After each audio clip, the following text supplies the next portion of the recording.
Hoje nós vamos receber a doutora Bianca Moreira, ela que é médica urologista e nos vai tirar todas as dúvidas a respeito da disfunção erétil. Não percam, o programa S de Saúde está começando. Olá, estamos aqui com a doutora Bianca Moreira, ela que é urologista e vai nos falar, se apresentar um pouco aqui. Eu já havia comentado sobre você, mas gostaríamos de saber, conte um pouco da sua história, Bianca. Olá, meu nome é Bianca, sou médica urologista e então fui chamada aqui pelo Márcio para apresentar esse programa, né? E o que vocês querem saber sobre a minha história? É muito abrangente isso, né? Da onde eu sou, o que eu faço, que como você caí na faz. urologia. Sim, conta um pouco da sua história, do seu trabalho, assim, do seu trabalho com as redes sociais também, que é muito interessante. Você tem uma maneira peculiar de tratar o assunto e é muito importante isso e ajuda a difundir as informações, né?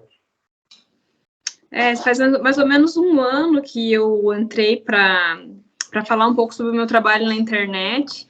E sempre procurei falar de uma linguagem mais clara, mais acessível, para que as pessoas realmente entendessem sobre o que eu estou falando. Eu sempre vi muitos profissionais que às vezes vão e usam termos muito técnicos. Parece muito que você está falando com outro profissional cientista que vai entender todos aqueles termos, todo aquele linguajar científico, e nem sempre é assim. Então, eu comecei, na verdade, trabalhando mais, fazendo vídeos curtos para o TikTok, e aquilo foi crescendo, e hoje eu faço mais vídeos para o TikTok e para o Instagram, e sempre abro as caixinhas e gosto muito da interação, das perguntas que as pessoas mandam, e tem funcionado super bem, tem dado bastante certo. Mas foi mais ou menos um ano que isso começou, porque eu queria... sou urologista e gosto de atender, a minha área de atuação é a andrologia, então eu atendo disfunções sexuais masculinas, e foi a forma que eu achei de me comunicar, de fazer com que as pessoas me conhecessem, soubessem sobre o meu trabalho e, de certa forma, informar, né? Muito legal. Então, Bianca, hoje nós vamos falar sobre um assunto que afeta muito a imaginação dos homens, né? Aquela questão que sempre tem um amigo, um parente, mas nunca é com ele mesmo, né? Nós vamos falar um pouco hoje sobre a disfunção erétil. Então, diga pra gente o que é a disfunção erétil? Primeiramente que não afeta só a imaginação dos homens, né? E a disfunção erétil pode afetar homens, primeiramente, de todas as idades. Muita gente acredita que é algo que só vai afetar homens mais velhos, isso é uma mentira.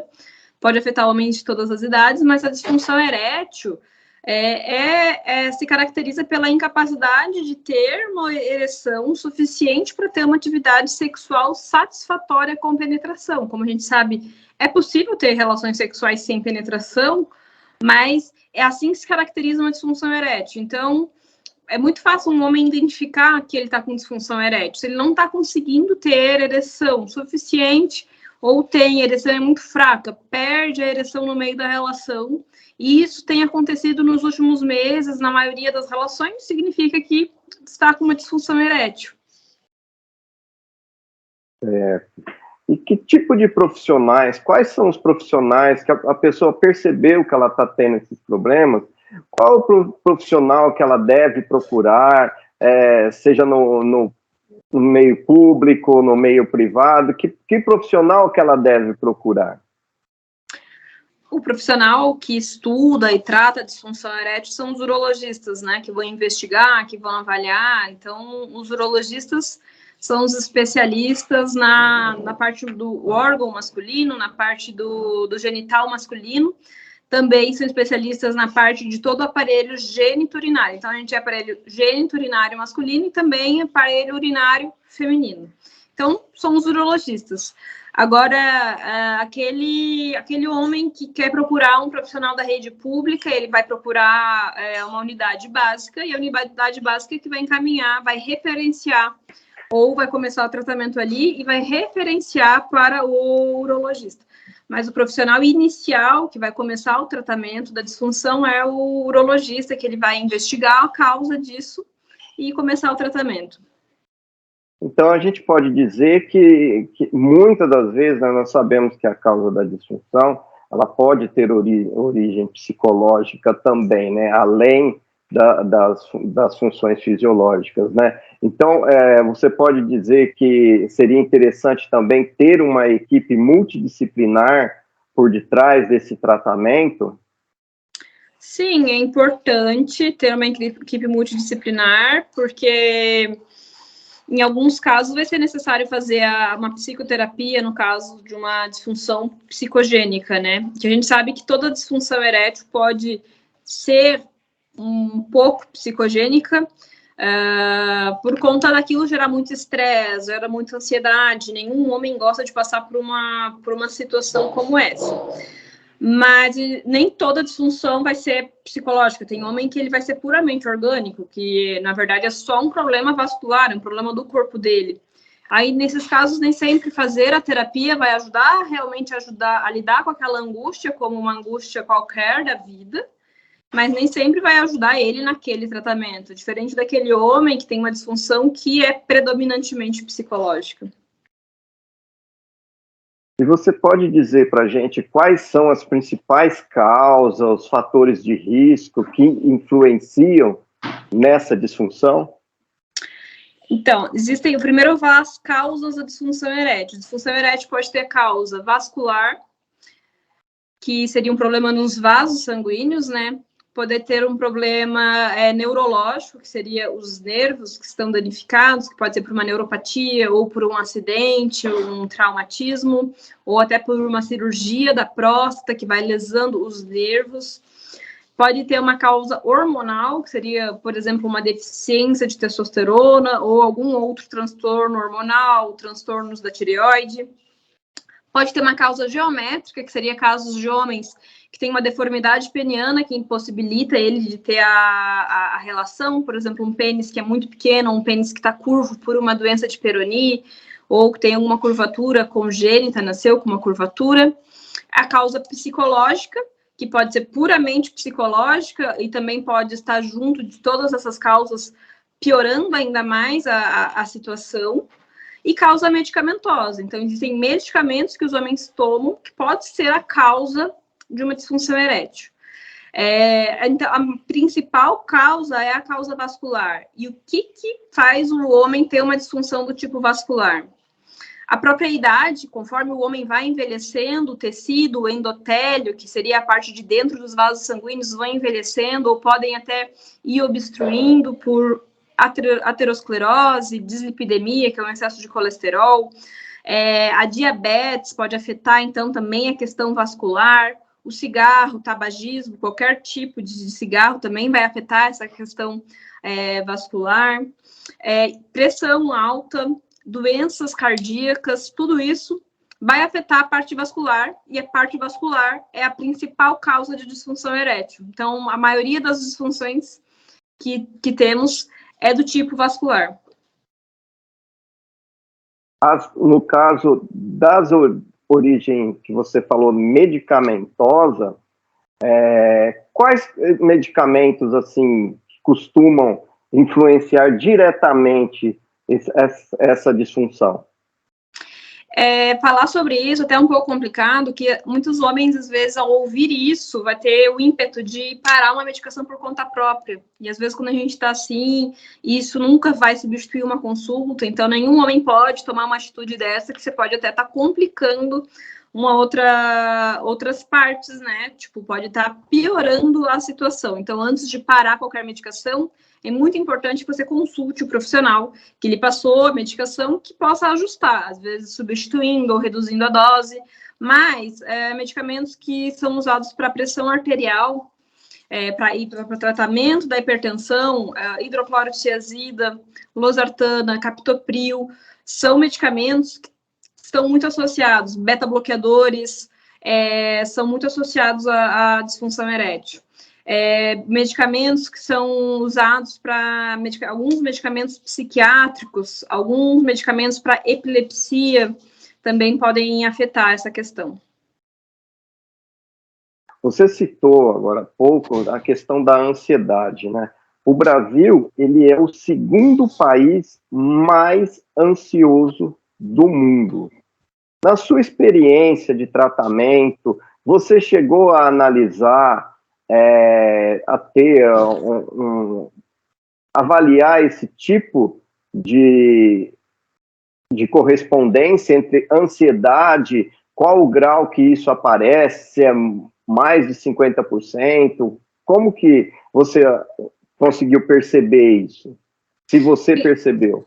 A gente percebe que, principalmente em homens mais jovens, né, tem uma relação muito forte com a ansiedade. Por que a ansiedade, fatores relacionados à ansiedade, a você ficar ansioso, às vezes uma ansiedade de performance, que é bem descrito, quando o homem tem uma necessidade muito grande de impressionar uma mulher, ou quando vai numa primeira relação e não consegue ter aquela ereção, não consegue, fica muito ansioso, muito nervoso, porque quando você fica ansioso, você vai liberar na adrenalina, noradrenalina, e esses neurotransmissores vão contra a ereção. É como se o teu corpo estivesse falando, olha, estamos numa situação de perigo, vamos ativar aqui a adrenalina, noradrenalina, porque você não está confortável nessa situação, alguma coisa vai dar errado, é melhor você correr. Então vai liberando adrenalina, noradrenalina, e a ereção não vai funcionar da forma que deveria acontecer, vai diminuir a concentração de óxido nítrico, que seria importante ter em abundância para ter ereção, e teu corpo fala assim, não vai ter a ereção agora, é hora de correr, você vai ficar, então, principalmente em homens mais jovens, ou homens que se cobram muito uma performance sexual, que sempre te valorizaram muito essa questão, e existem muitos homens que levam isso como dão uma importância muito grande para isso. Esses homens acabam se prejudicando mais com esses fatores relacionados à ansiedade, sim, mas eu não tenho dados de percentuais, mas a gente observa na clínica que homens mais jovens são mais afetados quando apresentam a disfunção. Você falou na questão de performance, né? Eu vejo nas suas publicações que essa é uma das grandes perguntas que toda vez ela é recorrente, né? Há quanto tempo dura uma relação?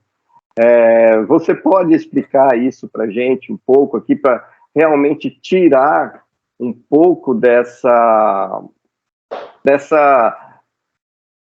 cena que todo mundo imagina, né? Que as pessoas relacionam muito aos filmes de adultos, aquela coisa toda, e na verdade não é bem assim que acontece, né? Então, você podia falar um pouco para a gente sobre isso?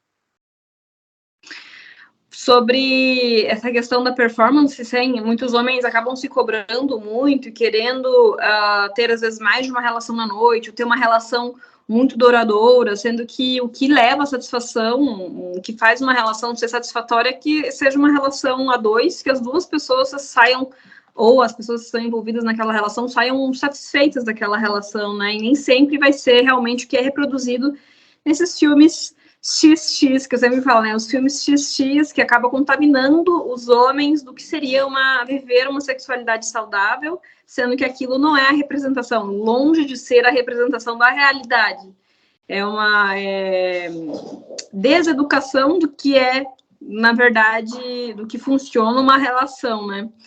E então existe uma grande ansiedade dos homens de querer, sim, estar sempre tendo mais relações, ou tendo uma relação muito prolongada, e sendo que nem sempre isso vai ser o desejável, né? Ainda mais quando você entra em relacionamentos mais longos e vê que no dia a dia, na correria do dia a dia, com trabalho, com tudo, não é bem assim que as coisas funcionam. E a gente vê em estudos que uma relação, a duração de uma relação, depois que rola a penetração, é em média 7 minutos, né? Então, falando só da questão após a penetração, 7 minutos, 10 minutos seria uma relação já mais estendida, né? 10, 11 minutos. E isso tem até uma diferença entre países. Então, tem países que têm uma durabilidade menor, tem países que têm uma durabilidade maior, e isso não significa que é uma ejaculação rápida, uma ejaculação precoce, sabe? E quando a gente vai ver a definição da ejaculação precoce é quando realmente é uma relação que é muito rápida, o homem tem os critérios, né, que geralmente é muito rápida, dura menos de 2 minutos, e não se tem um consenso, porque tem homens que às vezes podem ter 2 minutos, mas pode estar muito bem para ele, para aquele contexto. Tem a sensação que não tem controle sobre a ejaculação, e tem uma frustração, né, dele, da parceria, então isso seria ser rápido demais. Então, só que essa questão da sexualidade, cada um tem a sua, é uma coisa muito individual. Não, eu sou contra que a gente dite regras de como o outro deve viver a sua própria sexualidade. Eu acho que a gente tem que incentivar, eu incentivo os meus seguidores e as pessoas que me escutam, que a gente busque viver uma sexualidade que seja sadia, que seja prazerosa de verdade, né? E que traga... Estabelecer padrões, né? Que seja sempre uma fonte de prazer, de relaxamento, não de preocupação. E a partir do momento que você está mais preocupado em das 2 da noite, em durar mais tempo, e ficar olhando para o relógio para ver quanto tempo vai durar, e menos com aquele momento, com aquela situação, maior a chance de você sair frustrado daquela relação. E vai ter homem que sim, vai gostar de relações, vai ter casais, né? Casais, parcerias que vão gostar de relações mais longas, relações mais curtas. Tem gente que vai gostar de ser mais rápido. Tem as mulheres que acaba, então, tudo isso. Nós estamos aqui hoje com a doutora Bianca Moreira, ela que é médica urologista e está tirando todas as nossas dúvidas sobre a disfunção erétil. Bianca, você falou agora há pouco a respeito de doenças.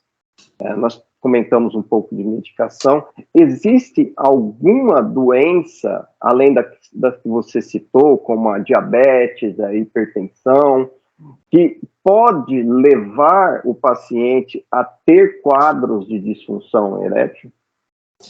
Existem tumores, né? Um tumor pélvico ou um tumor de próstata, que pode sim afetar ali a questão e pode levar a ter uma disfunção erétil. Cânceres, tumores do retroperitônio, que podem afetar também a parte vascular, isso pode levar o paciente a ter uma disfunção erétil. Então, mas vai ser menos frequente do que doenças como pressão alta e diabetes, que são muito mais prevalentes no nosso meio. É mais incomum você encontrar esse tipo de doença levando o paciente a ter um quadro de disfunção erétil. Doenças hematológicas, anemias também podem levar, né? Você até já falou um pouco, mas eu gostaria que você reafirmasse, né? Porque isso é uma questão mais educacional e de prevenção, né? Que é o fato relacionado ao uso de drogas, lícitas e ilícitas, né? Então, falasse um pouco da questão do álcool, do tabaco, dessa questão também agora dos famosos vapers, né? Os cigarros eletrônicos, né? Então, falasse um pouquinho para a gente, pontuasse bem a questão do uso desse tipo de droga para a causa da disfunção. Quando a gente fala de qualquer tabagismo, que você vai estar inalando algo, então qualquer tipo de cigarro, inclusive os cigarros eletrônicos, isso já é comprovado que vai causar uma lesão nos vasos sanguíneos, né? Uma lesão da parte de dentro dos vasos sanguíneos. Então, uma lesão do endotélio, que é a parte de dentro dos vasos sanguíneos. E isso pode realmente prejudicar a função erétil de uma maneira bem importante. Então, e vai também afetar várias outras questões, né? Tipo, aumenta o risco de ter câncer de pulmão, aumenta o risco de ter doenças cardíacas, AVC, infarto e uma série de outras coisas. Então, é muito importante que a gente sempre oriente o nosso paciente a não consumir esse tipo de substância, né? Mas eu falo, cada um é dono de si, né? Deve ser orientado, mas quem deve tomar a decisão mesmo é o paciente. Exatamente. E tem uma idade que costuma surgir esse tipo de disfunção, algum comportamento associado, assim, em termos de faixas etárias que podem contribuir com esse tipo de problema? A partir dos 40 anos, a incidência de disfunção vai aumentando a cada década, né? Vai aumentando um percentual de homens com disfunção erétil. Então, com 50 anos, aproximadamente 50% dos homens já vai ter algum grau de disfunção erétil. Mas isso pode acontecer em todas as idades. Existem homens que, às vezes, desde a primeira relação, vai ter algum tipo de disfunção erétil. Em alguns casos, pode até ter uma disfunção erétil grave, que se inicia lá na primeira relação. Então, primeiramente, não é uma doença tão relacionada à idade, assim, como muita gente pensa. Só que é uma coisa que é pouco falado. Você não vai escutar um amigo seu falando. Os homens têm muita dificuldade de falar sobre isso, de falar sobre esse tema. Quando você vai, os amigos, os homens conversam entre si sobre esse tema, geralmente os assuntos é mais para falar de sucesso, para se vangloriar de certas coisas, né? Não é para você contar. Então, é um tema muito difícil e muitos homens sofrem por muitos anos calados com isso. Então, primeiramente, não tem idade. Infelizmente, tem homens que são acometidos desde o começo. E nem sempre aquele homem que é só porque ele é mais jovem, às vezes ele é taxado desde o início, não, esse cara é psicológico. E às vezes não é. Às vezes ele realmente tem alguma alteração que a gente ainda não sabe o que ele tem. Mas não é possível que às vezes aquele homem fica lá anos tratando como psicológico e ninguém dá uma solução definitiva, ninguém faz nada, porque não, isso aí é psicológico, você vai tratar sua cabeça e deu. E não é tão simples assim. Então, primeiramente, que não tem idade. E segundo, sim, realmente, a partir de 40 anos, esses índices de homens com disfunção erétil vão aumentando ano a ano, e com 50 anos, 50%, com 60, 60%, com 70, 70%, e com 80, de 80 até quase 100% dos homens vai ter algum grau de disfunção erétil. E isso não é vergonha, né? Não é um problema que realmente constrange muitos homens, mas acho que o mais constrangedor é você não buscar ajuda, você ficar sofrendo e tentar buscando soluções milagrosas, às vezes gastando dinheiro com produtos milagrosos na internet que não vão trazer solução nenhuma, sendo que, às vezes, fazer uma consulta, conversar sobre isso ajudaria muito mais, né? Fazer um tratamento adequado, correto e já muito bem estudado. Infelizmente, as pessoas tendem a procurar sempre a solução rápida, né? Então, nesse caso, a internet, a oferta desse tipo de solução, infelizmente, ela é muito abundante, né? Então, é importante falar isso, deixar bem explicado que não há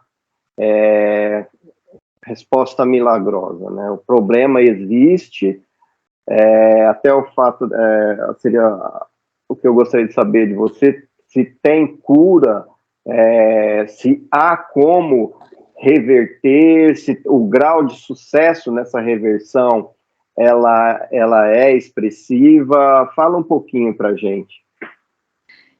Dependendo da causa da disfunção, tem cura, né? Se for uma causa reversível, uma causa, por exemplo, hormonal, que a gente às vezes encontra homens que têm uma disfunção erétil por uma baixa testosterona, resolvendo a situação hormonal, ou quando é uma causa psicológica pura, resolvendo a questão psicológica, tem cura.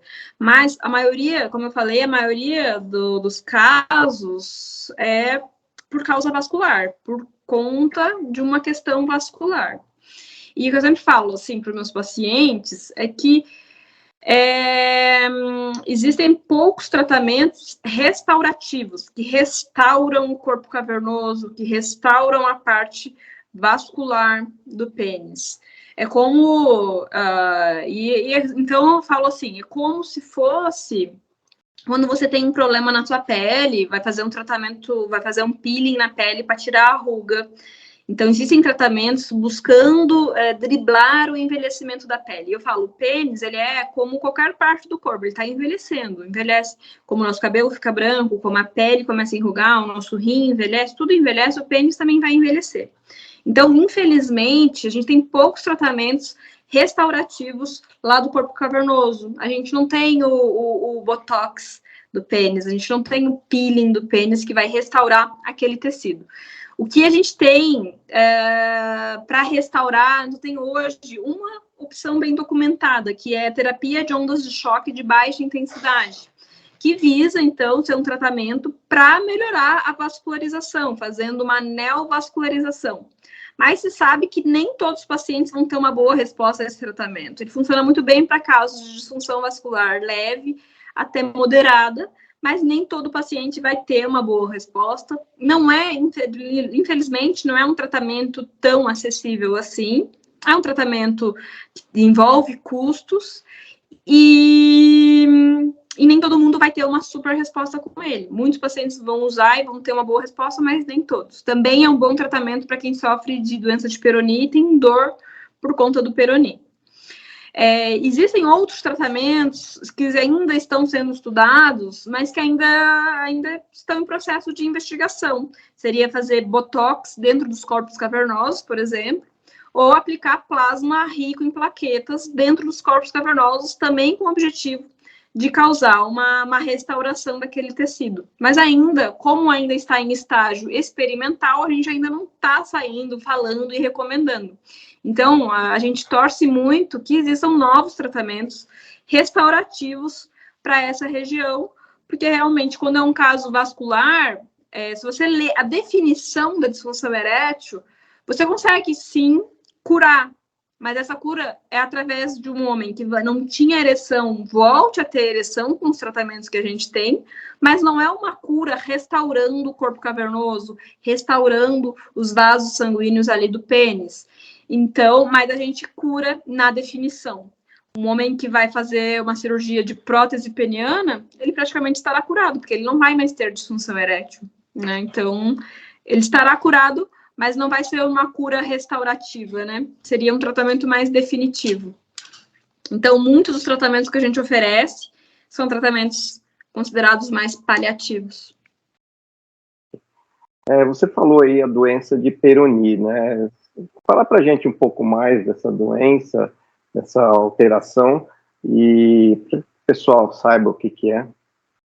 Então, a doença de Peyronie, ela é uma doença que atinge a túnica albugínea, que está cobrindo os corpos cavernosos. Então, o pênis, a estrutura do pênis é formado por 2 corpos cavernosos, que é o principal tecido erétil, e um corpo esponjoso, onde por dentro está saindo a uretra e por fora está saindo a glande, né? Então, essa túnica albugínea, ela é uma túnica de elastina e colágeno, que são tecidos, né, que estão cobrindo, e para o homem ter uma ereção, então tem que chegar o sangue ali em alta pressão e essa túnica se distende. Então, alguns homens, não se sabe muito bem por quê, uma das hipóteses seria por conta de microtraumas durante a relação, podem desenvolver nessa túnica como se fosse uma cicatrização exagerada, como se fosse vai substituindo parte, vai fazendo uma placa de Peyronie. E o que essa doença leva? Pode ter dor no pênis, o paciente vai palpar o pênis, vai sentir um caroço endurecido, às vezes no meio, no corpo do pênis, e deformidade peniana. Então, o pênis pode começar a entortar, encolher, ter realmente uma deformidade. Então, nesses casos, se faz o diagnóstico de uma doença de Peyronie.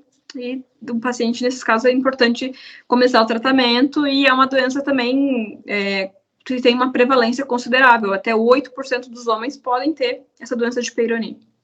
E quando os homens, se a gente vai falando de homens diabéticos ou homens que fizeram uma cirurgia de retirada da próstata, esse número pode chegar até 16%, 20%.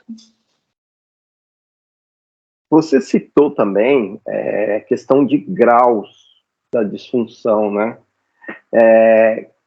Como que essa divisão e quando que a gente percebe assim a distinção entre elas, entre esse grau? Uhum. Geralmente, quando a gente fala em grau de disfunção erétil, leve, moderado ou grave, é quando você responde um questionário já muito sedimentado, um questionário chamado IEF-5, né? Deixa eu conferir se é mesmo esse o nome do questionário. Então, isso é o que a gente vai estar caracterizando os graus da disfunção erétil e vai dizer se é uma disfunção erétil grave, uma disfunção erétil mais moderada ou se é uma disfunção erétil mais leve. tá? Então, basicamente, seria um questionário. Mas também é possível avaliar o quão grave está a disfunção de um paciente quando a gente faz também um exame chamado ultrassom Doppler do pênis com farmacoereção, onde a gente aplica um vasodilatador local e avalia a parte vascular do pênis. Então, nesses casos, esse vasodilatador, conforme a gente avalia por esse exame, um paciente que tem uma resposta muito ruim, um paciente que já tem um escape venoso, a gente já sabe que ele já é um caso mais grave, né? Então, esse exame nos ajuda bastante a estratificar mais ou menos quão grave está a parte vascular do pênis desse paciente. Mas na prática clínica, a gente vai avaliar muito pela história do paciente e como ele responde aos tratamentos. Então, um caso mais leve é um caso que a gente consegue melhorando estilo de vida, melhorando questão hormonal, melhorando, às vezes, dando um inibidor da fosfodiesterase 5, uma medicação, esse paciente muitas vezes vai ter resposta e vai estar muito bem. Às vezes com poucas medidas, não já sabe, esse cara já é mais leve. Aquele paciente que chega, faz muito tempo que não consegue ter relação e que não vê o pênis ereto, não fica nem meio ereto, só de chegar e já contar essa história, você já imagina que já é um caso mais grave. Então, e às vezes chega isso, homens que às vezes estão há 2 anos sem ter relação e sem ver o pênis ter uma ereção. Então, geralmente, o paciente que é leve, ele responde uma primeira linha de tratamento, que seria mudança de estilo de vida, seria você modificar algumas coisas e começar com uma medicação. Um paciente moderado já precisa de, às vezes, algo mais forte, às vezes entrar até com uma terapia injetável. E o paciente mais grave seria já um paciente ou que vai ter que usar uma injeção mais forte, ou que fazer outras medidas, né? E até a cirurgia, que também é uma opção, que não precisa ser uma opção só para os casos mais graves. Hoje a gente sabe que o paciente pode também ter essa escolha de decidir fazer a cirurgia. Eu ia perguntar a questão do tratamento inicial, como que ele se dá, como que é essa recepção desse paciente na clínica. Você faz a avaliação clínica, aplica esse questionário e você percebe a alteração. Como se inicia esse tratamento? Começa com tratamento somente medicamentoso, é associado a terapias integrativas, a participação da fisioterapia, como que é o tratamento, como que é essa recepção desse paciente na sua clínica?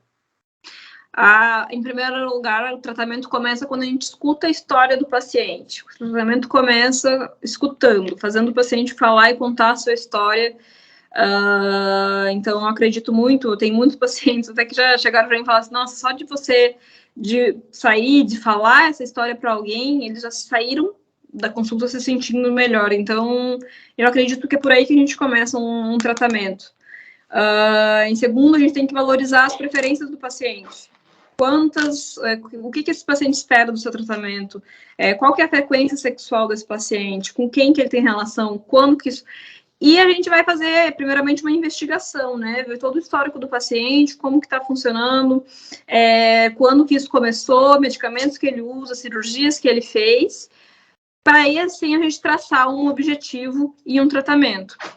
E sim, um tratamento ideal para disfunção erétil vai ser um tratamento que vai envolver uma multidisciplinaridade e também vai envolver várias ações. Não é simplesmente dar um remédio para o paciente, falar para ele ir para casa tomar aquilo e ficar tranquilo. Então, muitas vezes, alguns pacientes vão ser também candidatos a fazer fisioterapia, também é muito útil, fazer exercícios, vão ser candidatos a mudança de estilo de vida, perder peso e começar a frequentar a academia. Outros pacientes também vão ser candidatos a fazer psicoterapia para controle da ansiedade.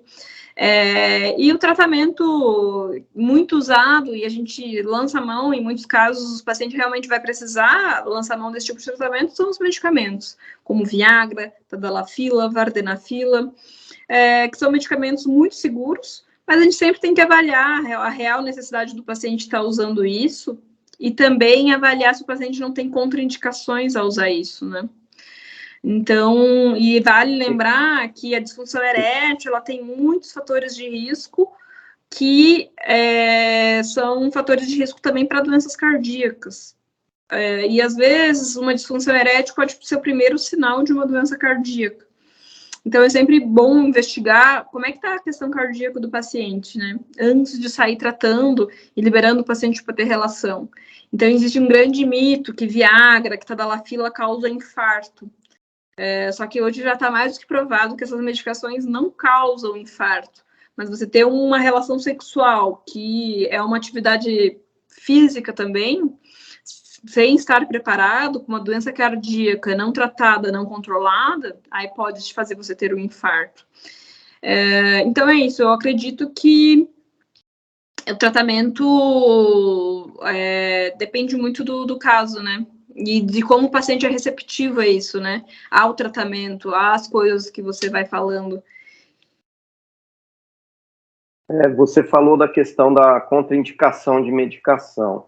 Fala um pouquinho mais para a gente, essa questão que da contraindicação propriamente dita da medicação, desses estimulantes, e da associação, principalmente com o álcool. Não é contraindicado associar essas medicações com o álcool, mas se você exagerar na bebida alcoólica, essas medicações podem não fazer o efeito, né? Mas, assim, são medicações que muito usadas e não seria um grande problema o homem tomar essas medicações e acabar consumindo a bebida alcoólica.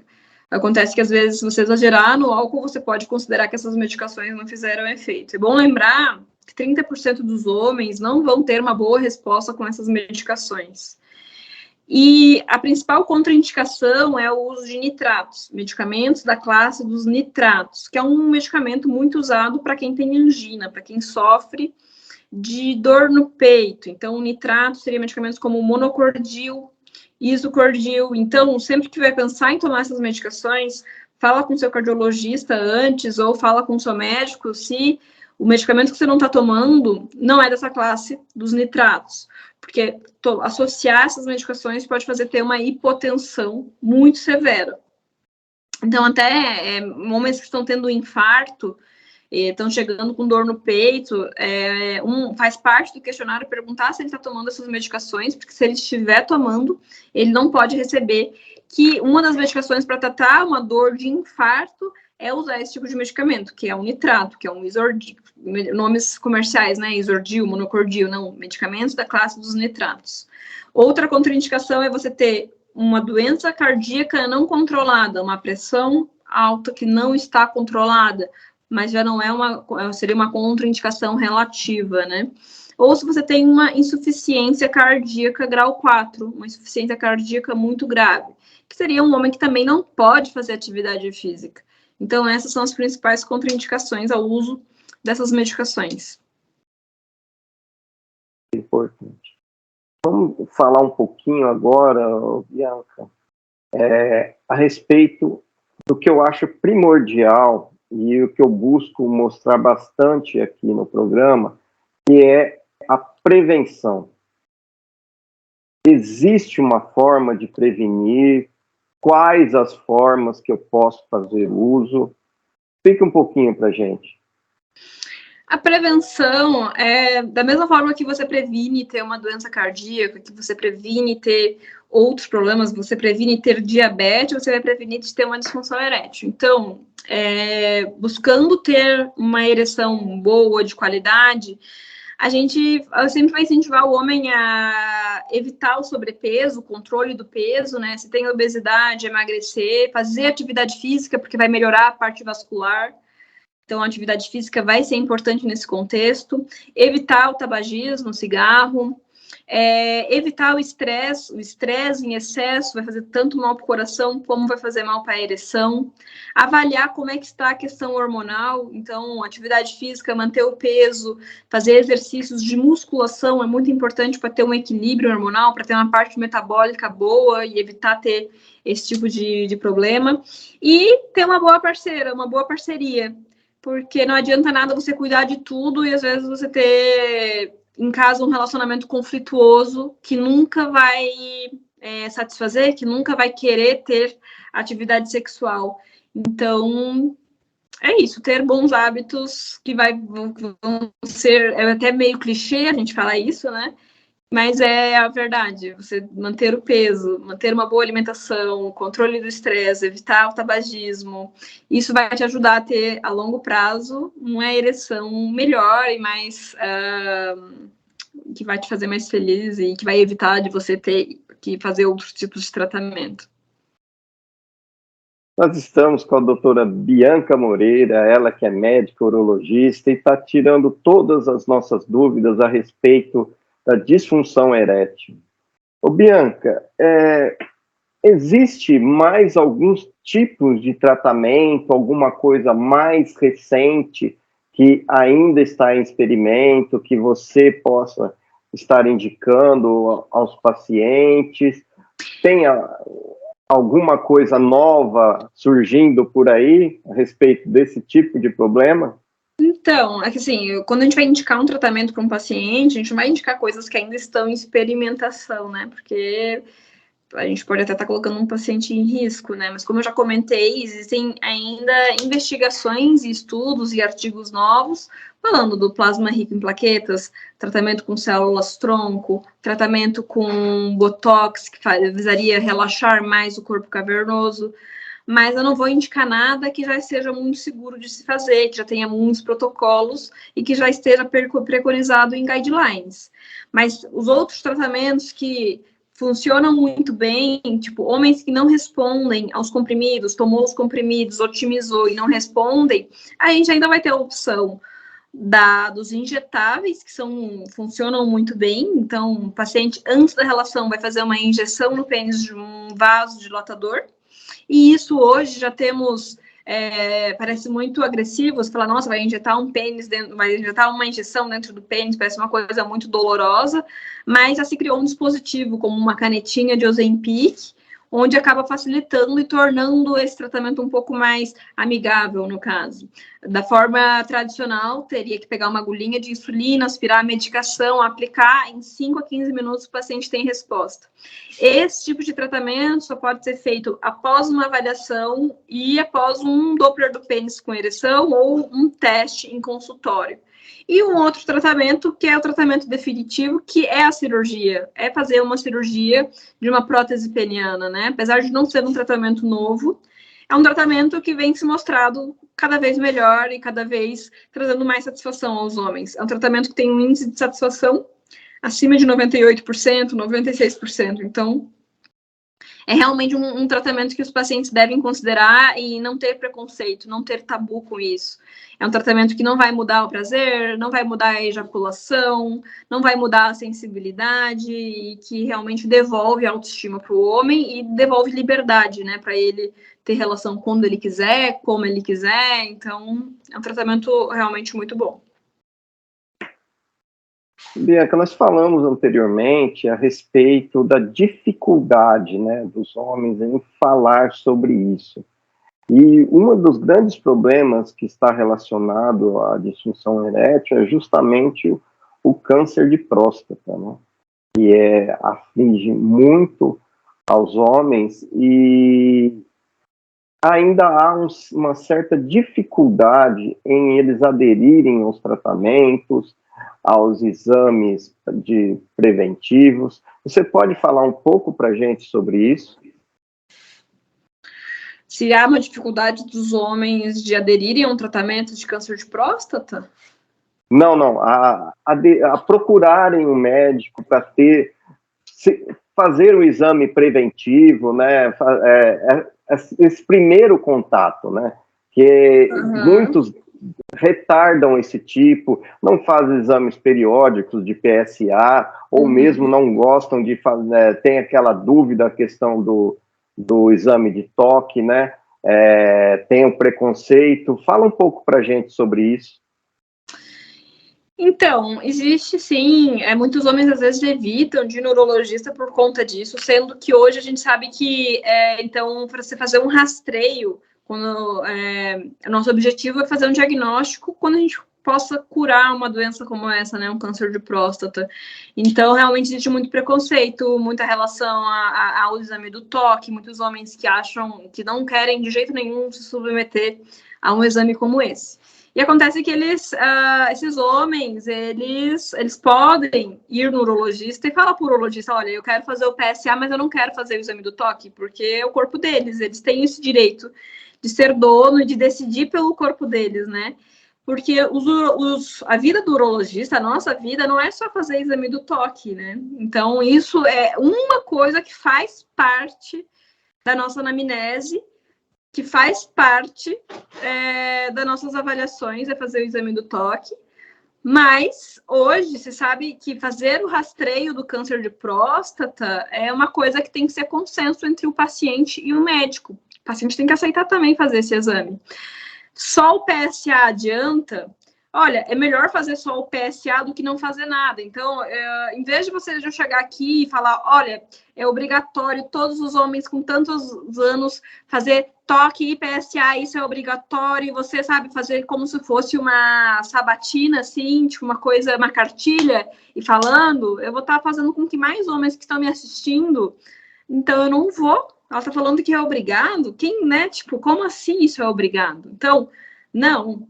Tenha um urologista da sua confiança para você passar periodicamente, que converse contigo sobre isso e ponha na mesa as opções e porquê e explique.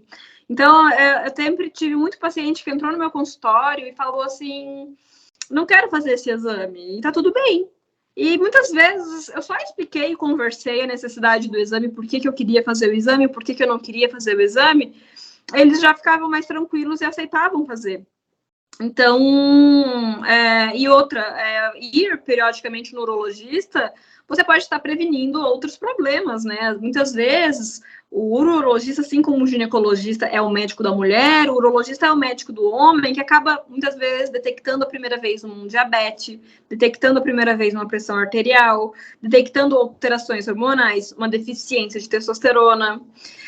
Então, realmente isso, você chegar e falar, ó, é obrigatório, viu? 50 anos tem que fazer toque, tem que fazer PSA. Então, o homem fica naquela que é só isso a saúde dele, é só ir no urologista com 50 anos, fazer toque e fazer PSA. E esquece que tem um monte de outras coisas atrás, além disso, que visa promover saúde e qualidade de vida. Então, assim, é uma recomendação, não é uma obrigatoriedade. A gente recomenda que homens que têm fator de risco façam um toque com 45 anos. Mas por que fazer toque com 45 anos? Porque se você tem fator de risco, você pode ter uma chance maior de ter um câncer de próstata, e até 15% dos homens, 15%, 18% dos homens vão ter um PSA normal, e a alteração vai ser pelo toque. Então, por que a gente faz o toque? Porque o toque é um exame que é rápido, geralmente dura alguns segundos, e nesse exame a gente avalia se tem alguma alteração na próstata, como um nódulo, uma parte endurecida, que nos indica que aquela próstata, aquela alteração pode estar com câncer de próstata. Então, uma alteração no toque nos indica fazer uma biópsia, que nos proporciona diagnosticar um câncer de próstata. Uma alteração no PSA também. Então, o PSA é melhor que o toque, mas os dois juntos se complementam para fazer o rastreio. Então, eu acredito que com conversa e diálogo, a gente consegue quebrar tabus, a gente consegue diminuir preconceitos, e o homem, ele tem que se sentir seguro. Não adianta de nada vir aqui, muitos profissionais virem falar que é obrigatório, que isso mais afasta do que aproxima. Justamente essa pergunta foi justamente isso, para desmistificar essa obrigatoriedade, que muitas vezes, como você falou, é difundido na mídia essa obrigatoriedade. Chega no mês de novembro, a campanha do Novembro Azul, e vem toda aquela avalanche de informação que você deve fazer isso, você deve fazer aquilo, mas explicar o porquê e desmistificar alguns assuntos, que eu acho que está tendo muita falta, né? Nós estamos carentes desse tipo de informação, né? Sim. Bianca, eu gostaria que você fizesse agora suas considerações finais, deixasse uma mensagem, as suas redes sociais, o seu telefone de contato, se possível, para que as pessoas possam entrar em contato com você. E o que você pode deixar de um conselho, uma orientação que faça realmente a diferença para esse tipo de problema? O meu conselho é que você... Então, acho que uma grande objeção dos homens quando passam por esse tipo de problema é a vergonha. Então, o meu conselho é que ficar em casa, sozinho, sofrendo, guardando isso para si com vergonha, não vai ajudar. Buscar soluções milagrosas. Então, o meu conselho é que você tenha realmente um médico da sua confiança, que você tenha confiança de se abrir e falar sobre isso e que te guie, que te mostre o melhor tratamento para o seu caso, né? Então, o meu conselho é esse, que você, se é isso que você está passando, se você está sofrendo de um caso de disfunção erétil, que você realmente tente vencer a vergonha, vencer o constrangimento e que passe a procurar uma ajuda séria, uma ajuda realmente de alguém qualificado para te ajudar. As minhas redes sociais, eu vou continuar fazendo muitos vídeos ainda, então minhas redes sociais é Bianca Urologia no TikTok, onde eu faço bastante vídeo curto, e tenho também o meu canal no Instagram, também é Bianca Urologia. Também tenho um canal no YouTube que está começando, então ainda não posso falar meu canal no YouTube, mas vocês conseguem me encontrar facilmente por lá também. Mas as minhas redes mais ativas hoje são essas duas, TikTok e o Instagram, onde eu estou sempre respondendo perguntas e interagindo com os meus seguidores. E telefone para contato, se tem interesse em agendar uma consulta comigo, o DDD é 41 99802-5100. Então, eu atendo hoje na cidade de Curitiba, presencialmente, onde eu faço os atendimentos e cirurgias, e também faço consultas por telemedicina para quem não tem essa disponibilidade, ou para quem às vezes não tem um profissional qualificado por perto. Então, também é possível a gente fazer bastante coisa nessa modalidade que chegou com a pandemia e acabou chegando para ficar, né? E acaba rompendo barreiras. Então, toda semana eu acabo atendendo para pacientes que são brasileiros, que às vezes estão morando fora do Brasil e tem uma dificuldade, às vezes, de comunicação lá na região, ou uma dificuldade do acesso lá, e acabo, às vezes, fazendo esse tipo de consulta e muitas vezes dá certo, na maioria. Então, tem tido um índice de satisfação muito bom. Bianca, muito obrigado por ter aceitado o meu convite. Foi um grande prazer ter você aqui. Espero que você venha novamente para explicar outros assuntos. E aqui vai estar sempre de portas abertas. Muito obrigado. Obrigada, Márcio. E é isso. Hoje nós recebemos a doutora Bianca Moreira, ela que é médica, urologista, e nos falou tudo sobre a disfunção erétil. Não perca no próximo domingo, a partir das 15 horas, o programa S de Saúde, aqui pela rede SDP TV. Um grande abraço a todos e até lá.